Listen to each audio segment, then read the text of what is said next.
함께 봉독할 하나님 말씀 창세기 11장 1절로 9절까지 말씀을 교독하시고 마지막 절은 같이 읽습니다. 온 땅의 구음이 하나이요 언어가 하나이었더라.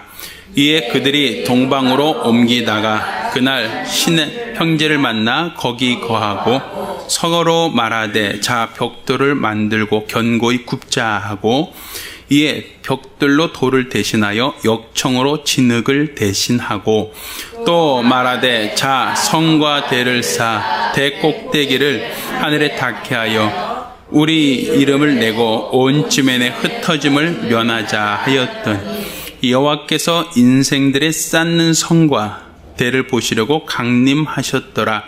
여호와께서 가라사대 이 무리가 한 족속이요 언어도 하나이므로 이같이 시작하였으니 이후로는 그 경영하는 일을 금지할 수가 없으리라. 자 우리가 내려가서 거기서 그들의 언어를 혼잡게 하여 그들로 서로 알아듣지 못하게 하자 하시고 여호와께서 거기서 그들을 온 지면에 흩으신 고로 그들이 성 쌓기를 그쳐 같이 읽습니다. 그러므로 그 이름을 바벨이라 하니 이는 여호와께서 거기서 온 땅의 언어를 혼잡게 하셨습니다. 여호와께서 거기서 그들을 온 지면에 흩으셨더라. 아멘. 성경은 소설이 아닙니다. 성경은 사람들이 임의로 꾸며낸 어떠한 작품이 아닙니다. 성경은 하나님의 말씀입니다. 우리가 성경을 하나님의 말씀이다라고 하는 것은 세상에 책이 많고 세상에 수천 수만 가지의 도서들이 즐비하지만 그 가운데 하나님이 친히 약속하시고 말씀하신 책은 성경밖에 없습니다. 우리가 이 성경에 기록된 내용들을 보면 마치 신화처럼 보여지기도 하고 또 성경에 기록한 내용들을 보면 허무맹랑한 이야기처럼 들려질 만한 그만한 스토리들이 간혹 있습니다. 온 지면이 비가 와서 온 땅이 물에 잠겼다라고 하는 것도 사실은 어떻게 본다면 설마 그럴 일이 있을까? 비가 많이 와서 하천이 범람했다. 이 정도는 이해할 수 있고 또 지진으로 인해서 해일이 있었고 해일로 인해서 해안지대가 물에 침수됐다라는 것은 우리가 이해할 수 있지만 40일 밤낮으로 비가 와서 높은 산까지 다 물에 잠겼다. 그래서 온 세상에 살아남은 사가 없다라고 하는 얘기를 우리가 그냥 하나의 신화적인 신비한 이야기라고 생각할 수 있을지 모릅니다. 그렇지만 성경은 우리에게 이게 신화가 아니라 역사적인 사건이다라고 이것을 얘기하기 위해서 창세기 10장에는 족보 이야기가 나옵니다. 노아라고 하는 사람과 그의 세 아들을 통해서 셈, 함, 야벳이라는 그 아들을 통해서 자손들이 퍼져나가는 이야기, 족보가 기록되어 있단 말입니다. 또 우리도 사실은 잘 봐야 우리 아버님 때, 할아버님 때까지 볼 수 있어요. 물론 약간 일찍 결혼하고 요즘 의학이 발달되다 보면 증조 할아버지까지는 볼 수 있을 수 있습니다. 그렇지만 그 이상, 고조부나 그 이상, 현조부나 그 이상을 볼 수 있는 사람은 없어요. 내가 할아버지를 볼 수 있고 그 이상을 볼 수 없다고 해서 그 이전에 살던 사람들은 다 신화적인 존재입니다 라고 말하진 않아요. 내게 있어서는 아버지는 인정하고 할아버지까지는 인정하지만 그 이전에 살았던 우리 조상들은 다 존재하지 않았고 사람들에 의해서 만들어진 그러한 존재입니다 라고 사람들은 말하지 않습니다. 저희도 저희 집안에 족보책이 있어요. 저희 큰아버님 댁에 족보가 있었는데 거기 보면 제가 이제 해조시, 덕상공파, 멧대선 이런 얘기가 기록되어 있죠. 또 저희 집안에는 무슨 뭐 어디 정승까지 지내신 분이 있고 멧돼조가 어디까지 지내셨고 뭐 이런 얘기를 간혹 하셨어요. 우리 큰아버님께서. 그러니까 아마 저희 집안보다 훨씬 더 좋은 안동 김씨 집안 우리 집사님 같은 경우 그러면 우리 안동 김씨는 뭐 몇 대가 누가 있다 뭐 이런 얘기까지 하실 거란 말이에요.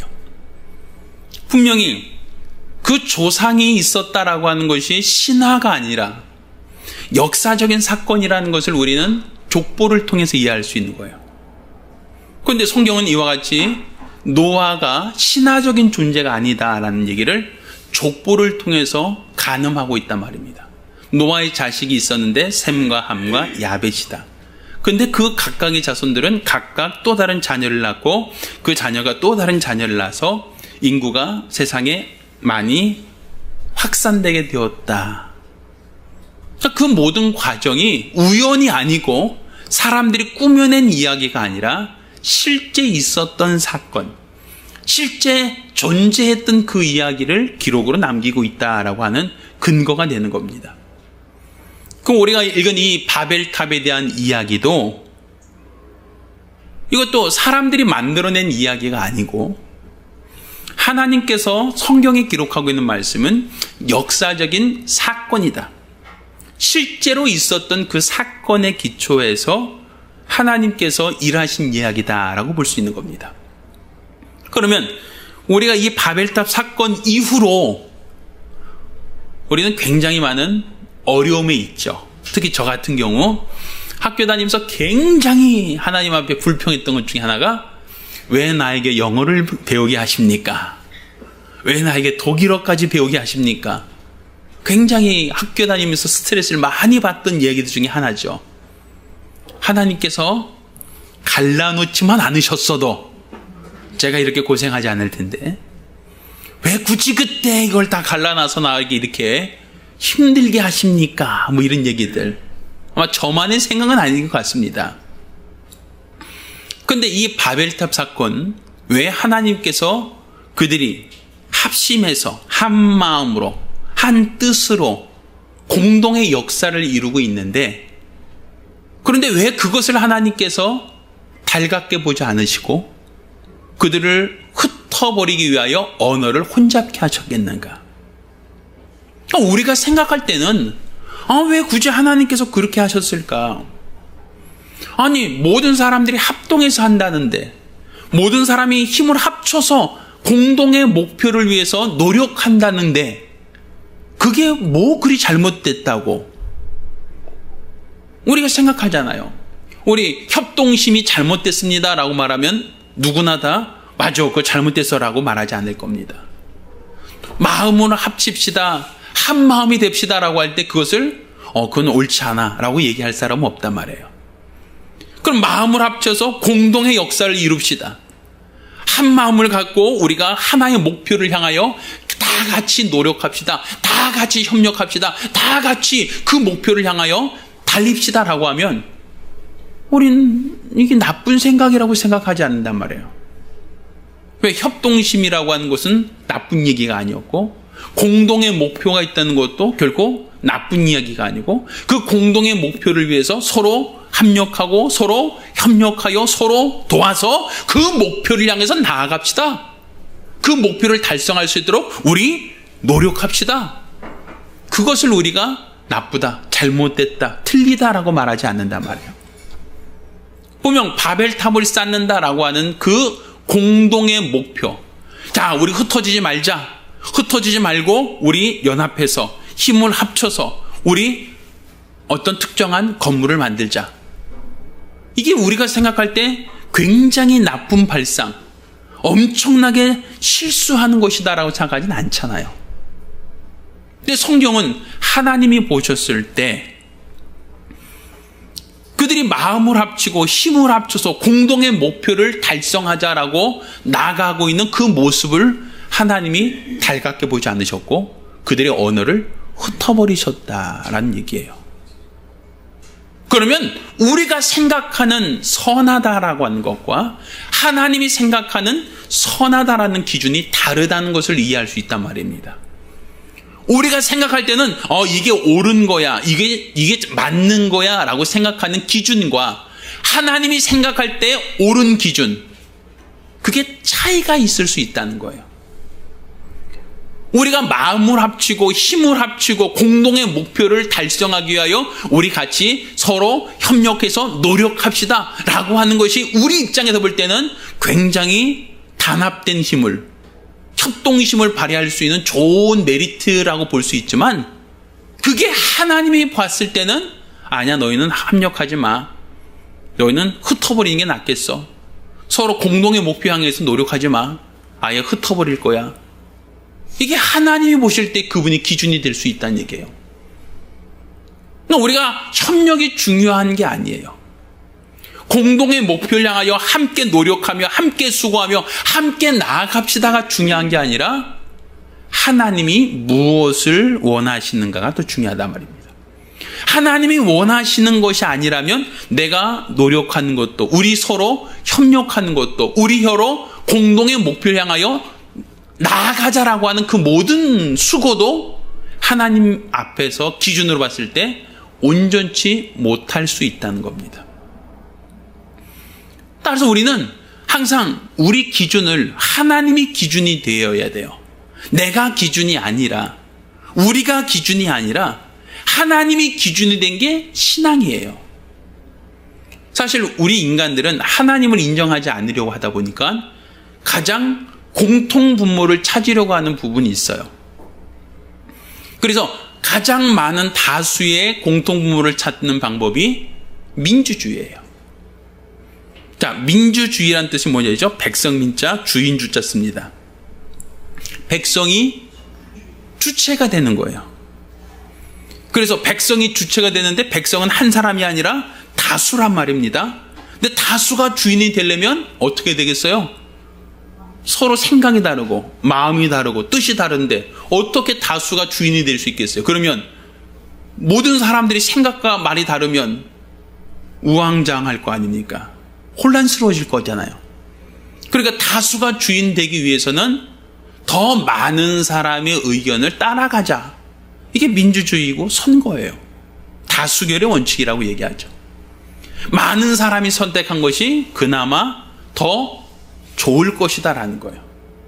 다수가 선택한 방법이 더 최상일 것이다라는 것이죠. 그런데 얼마 전에 영국에서 국민투표가 있었어요. 브렉시트라고 해서 EU라고 하는 유럽 공동체에서 우리가 탈퇴할 것이냐 말 것이냐라는 것들을 국민투표를 했어요. 그런데 그 국민투표 결과가 다수결의 원칙으로 본다면 우리 탈퇴하자라는 쪽으로 결론이 났단 말이에요. 그런데 그 결론이 나고 나서 오히려 영국 사회가 더 분열되고, 영국 사회가 야, 이건 잘못된 거야, 이건 틀린 거야, 우린 나가기 싫어, 왜 저들의 의견에 존중해야 되라고 하면서 거기서 불만, 반대 의견들이 더 많이 나오고 있다라는 얘기가 있었어요.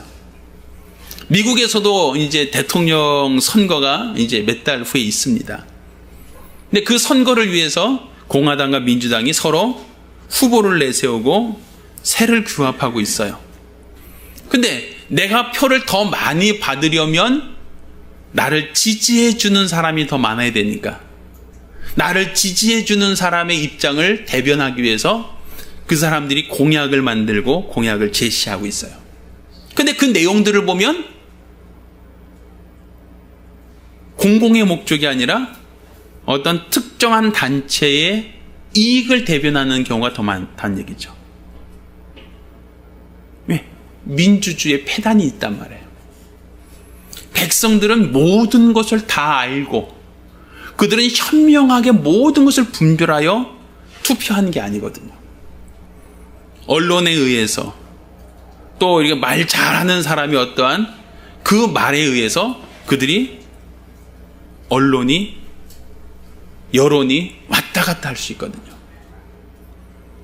그러니까 그렇게 여론이라고 하는 것이, 국민들의 의견이 어떤 뉴스 하나 때문에 갑자기 곤두박질치기도 하고 갑자기 올라오기도 하고, 사람들의 생각이 막 왔다 갔다 해요. 하루에도 지지율 등락이 왔다 갔다 할 수 있어요.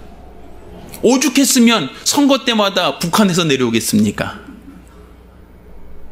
선거 때마다 빙의가 떨어지고 뭔가 사건 사고가 있는 이유가 뭐겠어요? 뭐 그런 것이 있으면 여론이 움직이니까, 사람들이 어떠한 움직이니까, 그러니까 백성들이 마음이 변할 수 있다는 거예요. 지지하는 사람들을 바꿀 수 있다는 거예요. 그러니까 이렇게 바뀌고 변하는 것이 주인이 된다라고 한다면 정치하는 사람들은 그들의 눈을 의식할 수밖에 없어요. 우리나라 공공개혁한다라고 하는 대통령 공약이 있었는데 아직까지 하나도 못하고 있죠. 교육개혁도 해야 되고 공무원개혁도 해야 되고 연금개혁도 해야 되고 뭘 할 건 많다고 얘기해요. 근데 하지 못해요. 왜 그렇죠? 그들이 뭘 갖고 있으니까? 투표권을 갖고 있으니까. 함부로 건드렸다가는 어떻게 되죠? 떨어지거든요. 요즘에 참외 조심해서 먹어야 되겠죠. 앞으로 상주 지역에서 참외 농사하는 사람들이 전부 다 들고 일어났다고 얘기 들었어요. 거기다가 레이더 기지 설치하면 전자파 때문에 누가 그 전자파 받은 참외 사 먹겠냐고 농사하는 사람들이 다 들고 일어났다. 뭐 이런 얘기들이 뉴스에 간혹 나오죠. 그럼 그 동네 국회의원은 무슨 생각하겠어요? 국가를 생각하겠어요? 자기 표를 생각하겠어요? 표를 생각하면 누구를 지지해야 돼요? 절대 반대. 머리 깎고 띠 두르고 결사 반대. 이거 앞장서야 돼요. 당론 뭐 누굴 떠나서 나를 뽑아주는 이 국민들의 표를 움직일 수 있다면 무조건 머리 삭발식 하고 머리에 빨간 띠 두르고 그 다음에 이거 외치고 있어야, 그래야 그 다음에 뽑아줄 거 아닙니까? 그게 정치적 입장에서 옳다 그르다 이거 판단이 아니에요. 국민들이 그걸 원하니까 난 그거 해야 된다라는 것이죠. 이제 국민들이 주인이 되면, 다수결이 힘이 돼버리면 그것이 얼마나 큰 패단이 될 수 있다는 것을 역사가 얘기하고 있단 말이에요. 그러니까 우리는 다수가 원하고 또 모두가 원하고 모두가 그것을 위하여 협력하고 서로 그것을 위하여 나아가자라는 것이 절대 선언될 수 없다는 거예요. 물론 현재 어떤 그 지도 체제에서 봤을 때는 그나마 다른 거에 비했을 때 상대적으로 나을 수는 있겠지만 상대적으로 낫다는 것이 절대적으로 낫다는 얘기는 아니란 말입니다. 그러니까 우리 신앙은 민주주의가 아니에요. 다수결의 원칙이 우리의 신앙의 기초가 아니에요. 성경에 하나님이 왕을 세울 때 다수결로 세운 왕이 없어요. 하나님이 기름 부어서 이 사람을 택하여 세웠지, 야 너희 국민들아 너희가 투표해서 누구 하나 추천해봐, 그럼 내가 그거 뽑아줄게. 딱 한 사람이 있었죠. 누구? 마띠아. 딱 한 사람 그렇게 제자 중에 하나 추천받아서 세운 사람 있죠. 물론 집사들 중에도 추천은 받았습니다만 성경에 하나님이 쓰셨던 사람 중에 추천받은 사람은 없어요. 12제자 중에 추천받아서 다수결에 의해서 제재된 사람이 어디 있습니까? 사도 바울은 추천받아서 다수결에 의해서 뽑혔습니까? 그러니까 우리는 항상 우리가 가지고 있는 기준이 아니라 하나님이 항상 기준이 돼야 돼요. 그래서 우리 신앙은 내가 아니라 우리가 아니라 하나님이 기준된 신앙. 하나님이 무엇을 원하시는가? 하나님이 무엇을 기뻐하시는가? 하나님이 무엇을 절대적으로 옳다고 여기시는가? 이것을 분별할 때 올바른 신앙생활을 할 수 있는 것이지, 내가 원하고 모두가 원하니까 이 모두가 원하는 것이 이게 옳은 거야 라고 할 수는 없다는 얘기입니다. 어저께 뉴스를 보다 보니까 어떤 그 하버드 대학을 나온 외국인 승려, 그 사람이 우리나라에서 30년인가? 그동안 오랜 기간 동안 하버드 대학을 졸업한 사람, 엘리트죠. 근데 그분이 승려가 중이 됐어요. 그리고 우리나라 한국 불교에서 30년 동안 수련을 했답니다. 근데 요번에 한국을 떠나겠다는 겁니다. 근데 그 떠나겠다는 이유가 뭐냐면 한국 불교는 세속화됐다. 한국 불교는 기복신앙이다. 자기 수련하고 자기 참선하는 게 목적이 아니라 뭐 달라는 것이 전부 다 복 달라는 것이다. 그러니까 윤회하자, 더 좋은 세상을 가기 위해, 더 좋은 곳으로 환생하기 위해서 우리가 공덕을 쌓자, 선행하자, 이게 아니라 현세에 복 받으려고 치성을 드린다는 얘기예요. 잘못됐다는 거죠. 그런데 이 불교만 그렇습니까? 기독교는 안 그렇습니까? 이 땅에 사는 동안 복 받는 것에 모든 관심이 있어요. 모두가 다 원해요. 물론 저도 원합니다. 근데 우리 신앙의 원칙이 다 여기에 매달려 있어요. 다 복 받는 거. 모든 사람들이 다 하나님 복 주세요의 공통 분모를 가지고 있어요. 근데 그게 과연 하나님이 원하시는 기준과 내가 원하는 기준, 우리가 원하는 기준이 일치되고 있느냐는 거예요. 이게 일치가 되지 않으면 하나님의 뜻과 우리 인간이 원하신 뜻이 다르다라고 한다면 이상한 소리만 날 수밖에 없어요. 우리 간혹 가다가 이제 요즘에 라디오 들을 수 있는 기회가 많지 않아요. 옛날과 다르죠. 근데 딱 하나 라디오 들을 수 있는 유일한, 거의 요즘 들어서는 거의 유일한 장소가 있죠. 어디죠? 그렇죠. 자동차. 차 타고 다니면서 라디오를 들을 수 있어요. 집에서 라디오 틀어놓는 경우는 공장이나 이런 간의 수공업 하는 사람들 빼놓고는 거의 없으시는 것 같아요, 요즘에는. 근데 자동차 타고 하면서 이제 라디오 트는데 요즘에는 다 이제 차들이 좋다 보니까 채널을 다 세팅해 놨어요. 그래서 내가 즐겨 듣는 채널들이 항상 고정화되어 있어요. 대부분이.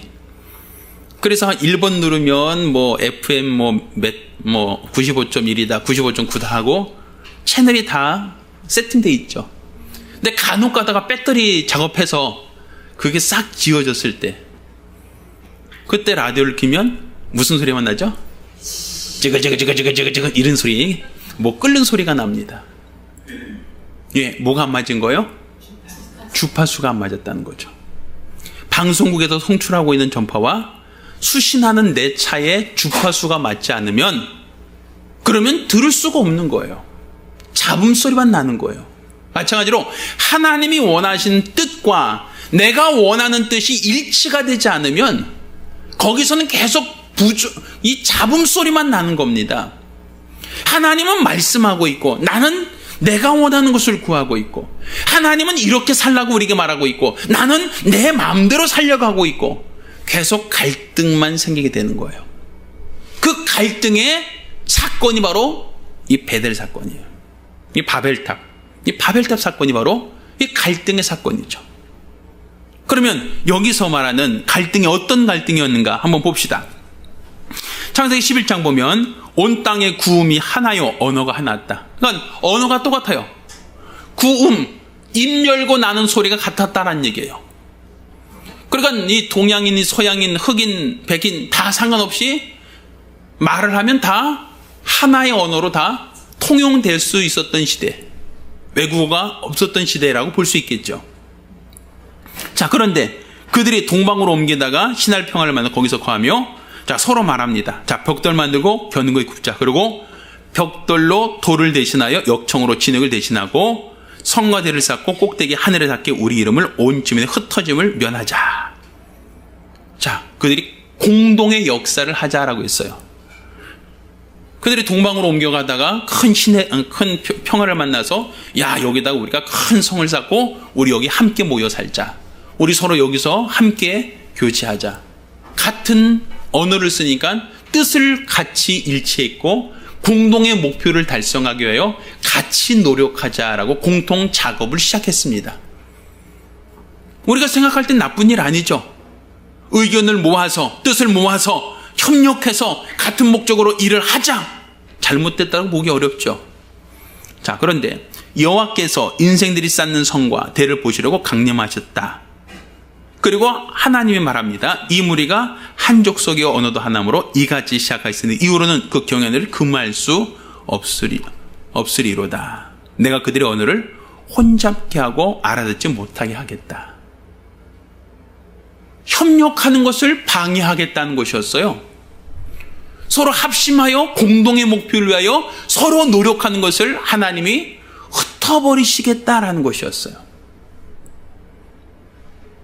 왜 협력이라는 것, 동역이라고 하는 것, 이게 나쁜 얘기 같지 않은데 하나님 보실 때는 그것을 옳게 여기지 않으셨단 말입니다. 자, 그러면 왜 하나님이 옳게 여기지 않으셨을까요? 무엇 때문이죠? 우리 그죠? 협력합시다. 합동합시다. 합동 나쁜 겁니까? 서로 힘을 합칩시다. 이거 나쁜 겁니까? 서로 같이 노력합시다. 나쁜 겁니까? 우리 흩어지지 않기 위해서 서로 여기 성과 대를 쌓읍시다. 이거 나쁜 얘기예요? 나쁜 얘기 아니죠? 공동의 목표를 위해서 공동의 노력을 하자라고 하는 게 뭐 그리 나쁜 얘기기에 하나님이 그들을 흩어버리실 생각을 하십니까? 그런데 하나님이 옳지 않게 여기시는 것 딱 한 가지예요. 이들이 서로 합심할 때 그 힘을 합치는 그 원동력이 하나님의 뜻이었는가, 인간의 생각이었는가, 그 차이만 있는 거예요. 하나님이 이것을 해라 라고 하는 말씀을 가지고 그들이 힘을 합쳤다면 그것이 하나님 보실 때 잘못됐다라고 말하지 않았을 겁니다. 그런데 그들이 힘을 합친 이유가 하나님이 뜻과 하나님의 말씀과 하나님의 계획과 전혀 무관된 사건이었단 말이에요. 그러니까 결국 하나님이 가증하게 여기시는 것은 하나님이 원하시는 뜻인가가 우선이에요. 우리 같이 노력합시다. 힘을 합칩시다. 협력합시다. 합심합시다. 동역합시다. 이게 나쁘다는 얘기가 아니고 그 근본적인 이유가 하나님이 원하시는 것이냐, 우리가 원하는 것이냐, 그 차이가 있는 거예요. 내가 원하는 것이냐, 하나님이 원하시는 것이냐, 우리가 원하는 것이냐, 하나님이 원하시는 것이냐, 그 차이예요. 결국 우리가 하나님이 원하시는 것이다라는 걸 모르고 우리가 원하니까, 다수결이 원하니까 우리가 서로 노력하자, 서로 합치자, 서로 열심히 내자라고 하는 것이 다 하나님 보실 때는 옳지 않단 말입니다. 하나님 보실 때는 다 잘못됐다라고 볼 수 있다는 얘기예요. 기준이. 그러니까 절대 기준이 하나님이란 얘기예요.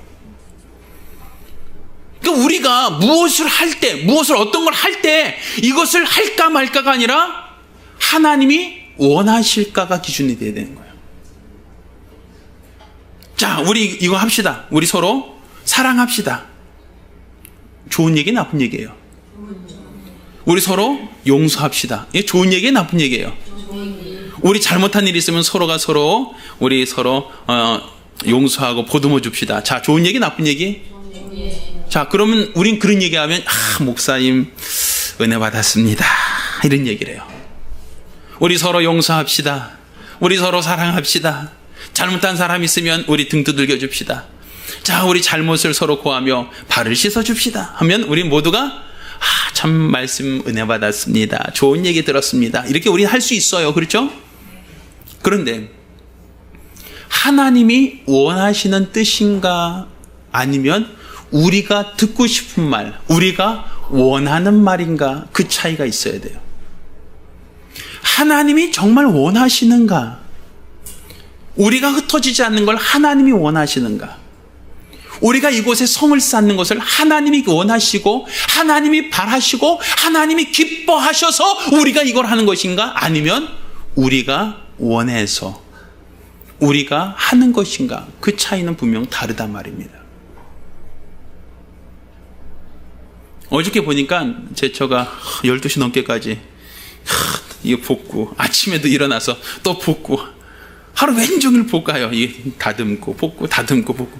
비빔밥 재료 만든다고 주방에서 이 불 켜놓고 계속 뭐 호박 쓸고 못 쓸고 계속 또 볶고 해서 이 굉장히 많이 이렇게 준비해요. 그러니까 날씨도 더운데 불 켜놓고 이거 뭐 준비하기 힘들죠. 어렵죠. 우리가 먹는 것은 뭐 한 30분이면 싹 먹어버렸지만 준비하는 과정은 30분이 아니라 더 많이 걸렸던 것 같아요. 근데 많은 사람들이 참 잘했어, 수고했어, 우리 앞으로도 이렇게 가자, 우리 앞으로도 우리 이렇게 하자라고 해서 우리 모두가 그렇게 정할 수 있어요. 우리 회의에서도 누가 수고하고 누가 뭐 좀 힘들더라도 우리 어떻게든 우리 잘 가자, 우리 같이 가자, 서로 노력해서 할 수 있단 말이에요. 그런데 주님이라면 그걸 원하실까? 이 생각은 거의 안 해요. 하나님이라면 그것을 원하실까라는 생각으로 시작하진 않아요.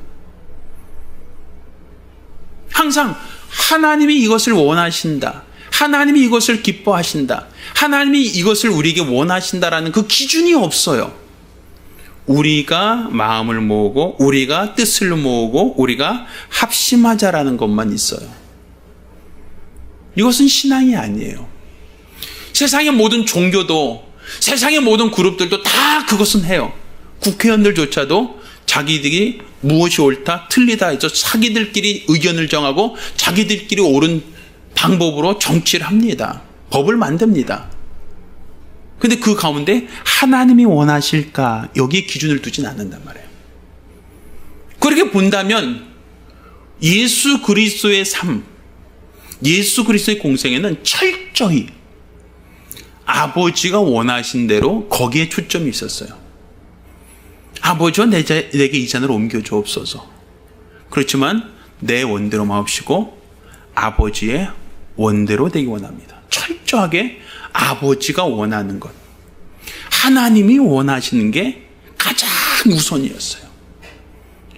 내가 고난의 잔을 마셔도, 내가 죄 없음에도 불구하고 채찍에 맞고, 내가 아무 죄 없음에도 불구하고 십자가를 져야 하고, 내가 아무 잘못 없이도 십자가에서 죽어야 하는 그 수모까지도 아버지가 원하신다면, 하나님이 원하신다면 하나님 원하신 대로 하겠습니다. 이게 예수님의 공생이었어요. 우리는 어떤 것을 선택할 때 항상 하나님이 원하신다라는 것을 가지고 선택을 하느냐는 거예요. 사람들이 이렇게 하길 원해, 사람들이 이거 원하니까 우리 그렇게 합시다. 이게 기준이 아니에요. 하나님이 무엇을 원하시는가가 기준이에요. 하나님이 그것을 원하지 않으면 하나님이 흩어버리셔요. 하나님이 원하지 않으면 하나님이 돕지 않으세요. 하나님이 원하지 않으신다면 하나님께서 하감해 보시고 바라보시고 난 저거 원하지 않아. 그 다음부터 하나님이 그 어떤 것도 도와주지 않으세요. 그들의 의견을 흩어버리신단 말이에요. 그러니까 우리는 무엇을 할 때, 어떤 것을 할 때 하나님이 원하시는가, 이거 하는 것을 하나님이 원하시는가, 하나님이 바라시는가, 하나님이 기뻐하시는가, 이것을 우리는 항상 염두에 두셔야 된단 말이에요. 우리가 왜 말씀대로 살아야 된다고 얘기합니까? 이 말씀이 바로 하나님이 원하시는 기준이거든요. 그러니 내가 하나님이 원하시는 걸 어떻게 알 수 있습니까? 하나님 이걸 해야 될까요? 말아야 될까요? 이거 하는 것이 하나님 뜻입니까? 하지 않는 것이 하나님 뜻입니까? 할 때 하는 것이다. 이걸 어떻게 우리가 분별합니까? 말씀으로 분별하는 거예요. 사울왕이 아말렉과의 전쟁에서 하나님께서는 거기는 다 죽여라, 우양의 새끼까지 다 죽여라, 하나님이 그렇게 말씀하셨어요. 하나님이 원하시는 걸 알려줬죠. 근데 전쟁을 했어요. 전쟁 크게 이겼습니다. 전리품을 얻죠. 근데 그 전리품을 그 자리에서 다 죽이라고 해서 죽여야 되는데 이거 굳이 죽일 필요 있나? 죽일 바에야 우리 성전에 끌고 가서 성전에서 하나님께 제물로 드리면 훨씬 더 낫지 않냐. 그래서 하나님은 다 죽이라고 했는데 그것들을 끌고 왔단 말이에요. 사무엘 선지자가 얘기합니다. 분명 하나님은 다 죽이라고 명하셨는데 어떻게 이 진중에 우양의 새끼의 소리가 납니까? 이렇게 얘기하죠. 사울왕이 이제 얘기합니다. 하나님이 우리에게 이김을 주사 전쟁을 이겼습니다. 이제 우리가 전리품을 다 죽이라고 해서 죽이는데 이 소나 양은 너무 이렇게 살찌고 너무 좋은데 여기서 그냥 죽여버리기 너무 아깝지 않습니까? 그냥 끌고 가서 우리 성전에 번제단 있지 않습니까? 거기다 그냥 하나님께 제물로 드리면 훨씬 좋지 않을 겁니까? 어때? 재활용이 훨씬 낫죠? 그 제사 그냥 도륙시켜버리는 것보다 끌고 가서 하나님께 드리는 게 훨씬 더 그럴싸하잖아요. 하나님이 우리를 이기게 하셨습니다. 하나님 감사합니다 하고 드립시다. 하나님께서 뭐라고 그러세요? 순종이 제사보다 낫다. 내가 언제 너에게 수양의 기름을 원하더냐? 나는 너에게 수양의 기름, 재물을 원하는 게 아니라 내 말을 듣고 순종하는 걸 더 원한다. 더 기뻐한다. 네가 내 말을 버린 것처럼 나도 너를 버리겠다고. 사울왕이 하나님으로부터 버림을 당해요. 한번 보세요. 다윗이 범한 죄가 클까요? 사울이 범한 죄가 클까요? 다윗은 자기 신하의 부인을 간통했어요. 간통. 그리고 그 여자가 임신을 하고 배가 불러오니까 신하는 지금 전쟁터에서 싸우고 있는데 아내가 배가 불러와요. 그거는 뭐 때문에 배가 불러오죠? 보편적으로 배가 부른 원인이 딱 두 가지예요. 한 가지는 살쪘거나 두 번째는 임신하거나. 그런데 그 여자는 이제 살쪄서 배가 나오는 게 아니라 임신 때문에 배가 나오고 있어요. 남편은 지금 어디가 있는데? 전쟁터에 있는데 어떻게 하겠어요? 도저히 이 여자를 숨길 수가 없죠. 아무리 배를 눌러서 해도 자꾸 배가 올라오니까. 그러니까 이제 우리아를 부릅니다. 전쟁터에서 특별 휴가 하고서는 휴가로 청합니다. 그리고 아내하고 전쟁터 왔으니까 아내하고 잠 한번 자고 가 얘기하는 거예요. 잠 한번 자고 가면 아내가 배가 불러도 변명거리가 있죠. 그때 휴가 왔을 때 그때 생겼나 봐. 이게 되잖아요. 그러니까 이제 그렇게 하려고 완전 범죄를 꿈꾸고 우리아를 특별 휴가로서 전쟁터에 부릅니다. 근데 우리아가 하도 강직하죠. 우리 전우들은 전쟁터에서 싸우고 있는데 나 혼자 집에 들어갈 수 없습니다 하고서는 고집 부려요. 집에도 안 들어가요. 성 밖에 있다가 휴가 기간 다 끝나버렸어요. 그리고 자기 범죄를 감출 수가 없죠. 그러니까 아무래도 이제 우리아가 전쟁 끝나고 돌아오면 아내가 배가 부른 걸 보고 아내가 애를 낳으면 누구 애야 이게 나올 거 분명한데 그러면 누가 밟히죠? 그치, 그 여자가 입이 참 무거워서 끝까지 무덤 갈 때까지 아무 말 안 하면 좋겠는데 분명 자기 이름을 토설할 것 같단 말이에요. 그 왕의 체면이 말이 아니죠. 그러니까 이제 방법이 뭐죠? 그 우리아를 전쟁터에서 죽이게 해요. 그리고 그러면 어떤 것이 돼요? 간음하지 말라. 간음했어요. 남의 아내를 탐하지 말라. 그것도 어겼어요. 살인하지 말라. 이것도 어겼어요. 거짓말하지. 이거는 여러 가지 죄를 범했죠. 율법에서 본다면 살인하지 말라, 간음하지 말라, 남의 이웃 것을 탐하지 말라. 이게 다 어긴 거 아니에요. 자, 사울왕 그거에 비해 본다면 얼마나 신사적입니까? 하나님이 다 죽이라고 했는데 살리고 끌고 왔어요. 왜? 하나님께 드리겠다고. 자, 누가 큰 죄입니까? 우리가 생각할 때 누가 더 잘못한 거예요? 다윗이에요? 사울이에요? 그럼 예수님은 사울의 후손입니까? 다윗의 자손입니까? 왜?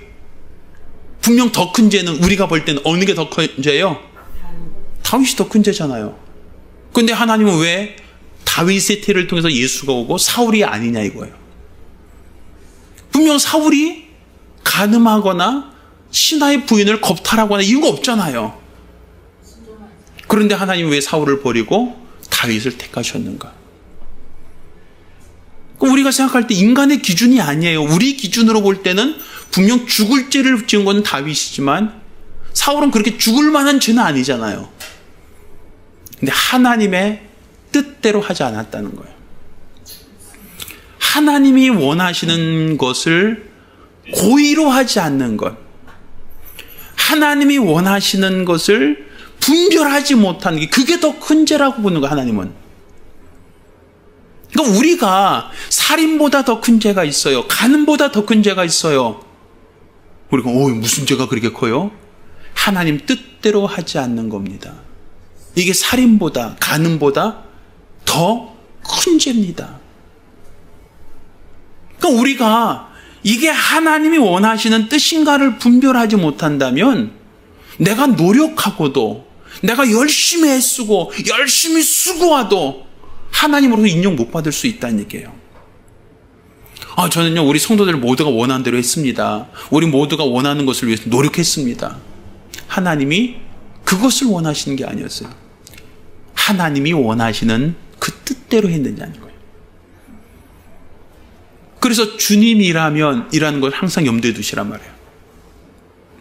어떤 것을 행하기 전에 주님이라면 이것을 원하실까? 내가 어떤 말을 하기 전에 주님이라면 내가 이 말을 하는 것을 원하실까?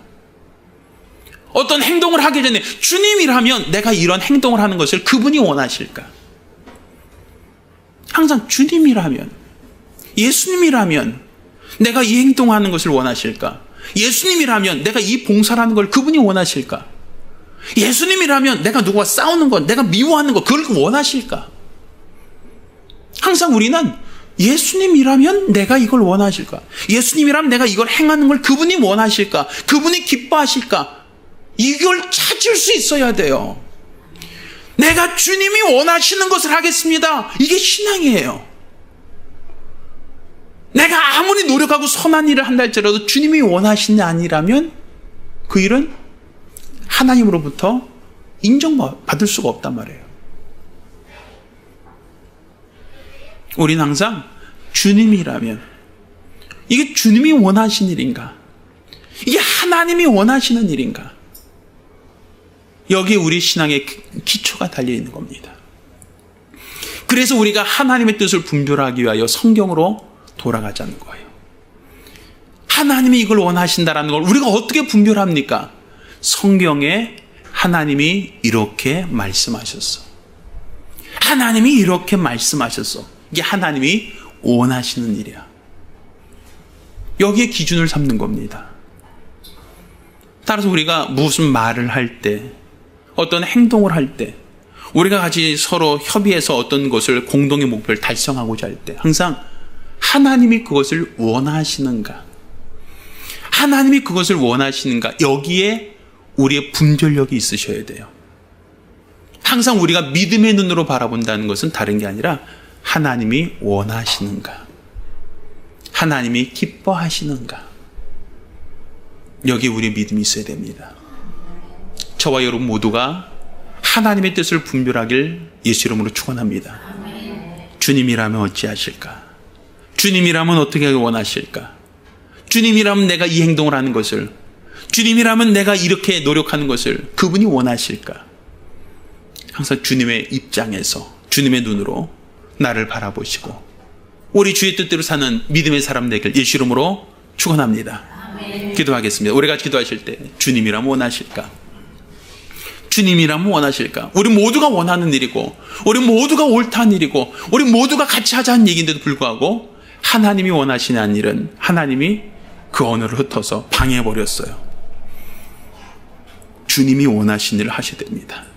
하나님이 원하신 일, 하나님이 원하시는 길, 하나님이 원하신 뜻대로 살아야 됩니다. 우리 같이 기도하겠습니다.